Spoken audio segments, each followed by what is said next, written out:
আসসালামু আলাইকুম বন্ধুরা, সবাই কেমন আছেন? আশা করি সবাই ভালো আছেন, সুস্থ আছেন। যে যেখান থেকে আজকের এই ভিডিওটা দেখছেন, আমাদের অনেকের একটা ভুল ধারণা হচ্ছে আমরা যে কোনোভাবে যে কোনো প্রফেশনে যে কোনো পরিস্থিতিতে মনে করি যে বিদেশে চলে গেলেই হয়তো টাকা ইনকাম করতে পারবো।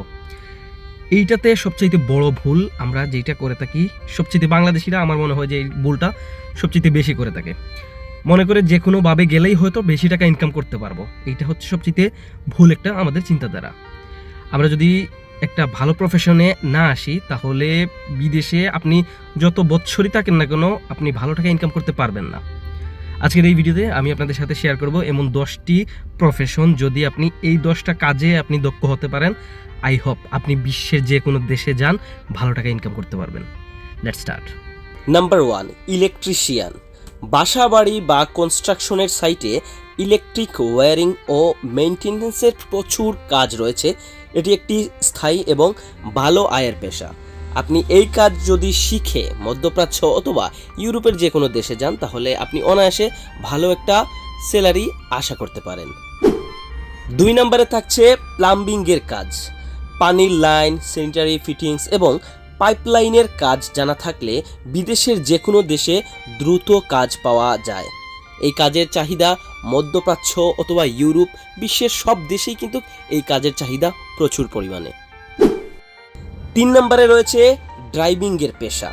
হালকা এবং ভারী যানবাহন চালানোর লাইসেন্স এবং দক্ষতা থাকলে বিদেশে ট্যাক্সি, ডেলিভারি ভ্যান বা লরি চালানোর কাজ পাওয়া ইজিলি আপনি সহজে পাবেন।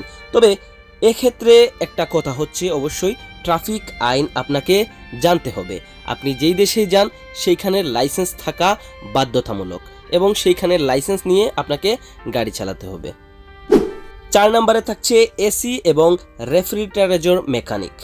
বিশেষ করে মধ্যপ্রাচ্যের দেশগুলোতে গরম বেশি হওয়ায় এসি টেকনিশিয়ানদের ব্যাপক চাহিদা রয়েছে। মধ্যপ্রাচ্যে কিন্তু 12টা মাসের প্রায় 10 মাসই গরম থাকে। এসি মেরামত ও সার্ভিসিং শিখে গেলে ভালো টাকা ইনকাম করা সহজ। 5 নম্বরে রয়েছে গ্রাফিক ডিজাইন এবং ভিডিও এডিটিং। আপনি যদি একটা সৃজনশীল কাজ চান তাহলে আপনি গ্রাফিক ডিজাইন এবং ভিডিও এডিটিং শিখতে পারেন। তবে ল্যাপটপের মাধ্যমে ফ্রিল্যান্সিং এবং বিভিন্ন কোম্পানির সোশ্যাল মিডিয়া ম্যানেজমেন্টের কাজ করতে পারেন। বর্তমান সময়ে এটি একটি স্মার্ট পেশা এবং এই কাজ শিখতে হলে অবশ্যই আপনাকে ধৈর্য নিয়ে শিখতে হবে। 6 নম্বরে রয়েছে মোবাইল এবং ল্যাপটপ রিপেয়ারিং সার্ভিস। আপনি যদি এই কাজটা শিখতে পারেন তাহলে মধ্যপ্রাচ্য অথবা ইউরোপের বিভিন্ন দেশে এই কাজের চাহিদা এবং ডিমান্ড অবশ্যই রয়েছে। আপনি যদি দেখেন এখন সবার হাতেই কিন্তু স্মার্টফোন রয়েছে, আর এটা অবশ্যই নষ্ট হবে। যদি আপনি এই কাজ শিখতে পারেন তাহলে আমার মনে হয় যে এই কাজের চাহিদা কোনো সময় কোনো দিন কমবে না। নাম্বার 7 রয়েছে ওয়েল্ডিং এবং ফেব্রিকেশন। শিপ ইয়ার্ড বা কনস্ট্রাকশন বা কলকারখানার ওয়েল্ডারের কাজের বেতন কিন্তু চরম লেভেলের। আপনি যদি দেখেন ইউরোপ অথবা মধ্যপ্রাচ্যে তাহলে ওয়েল্ডিংয়ের কাজের কিন্তু ডিমান্ড বেশি এবং স্যালারি বেশি, কেননা এই কাজটা খুব কঠিন এবং রিস্ক নিয়ে এই কাজ করতে হয়। সেই জন্য এই কাজের ডিমান্ডও বেশি এবং বেতনও এই কাজের বেশি ধরা হয়। নাম্বার 8 রয়েছে কুকিং বা শেফ।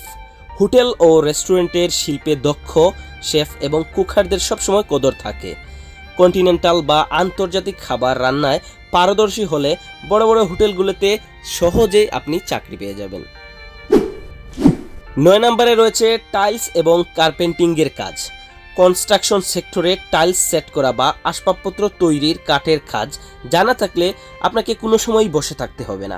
এটা হোক মধ্যপ্রাচ্য অথবা ইউরোপ, আপনি যে কোনো দেশে যান না কেন টাইলসের কাজ সব জায়গাতে রয়েছে, কার্পেন্টিংয়ের কাজ সব জায়গাতে প্রচুর পরিমাণে রয়েছে এবং এই কাজের ডিমান্ড বেশি এবং এই কাজের টাকাও বেশি। 10 নম্বরে রয়েছে নার্সিং বা কেয়ার গিভার। ইউরোপ অথবা আমেরিকার দেশগুলোতে বয়স্কদের দেখাশোনা বা স্বাস্থ্যসেবার জন্য কেয়ার গিভারদের প্রচুর চাহিদা রয়েছে। সঠিক সার্টিফিকেট এবং ভাষাগত দক্ষতা থাকলে আপনি এই পেশায় ভালো টাকা ইনকাম করতে পারবেন। তবে মধ্যপ্রাচ্যে এই কাজের চাহিদা খুব একটা নেই। ভিডিওটা একটু শেয়ার করে দিবেন, অবশ্যই ভিডিওতে একটা লাইক আর কমেন্ট করে জানাতে পারেন আপনার গুরুত্বপূর্ণ মন্তব্য। আর যদি নতুন হন চ্যানেলে অবশ্যই সাবস্ক্রাইব করে দিবেন। দেখা হচ্ছে নতুন কোনো ভিডিওতে। আসসালামু আলাইকুম।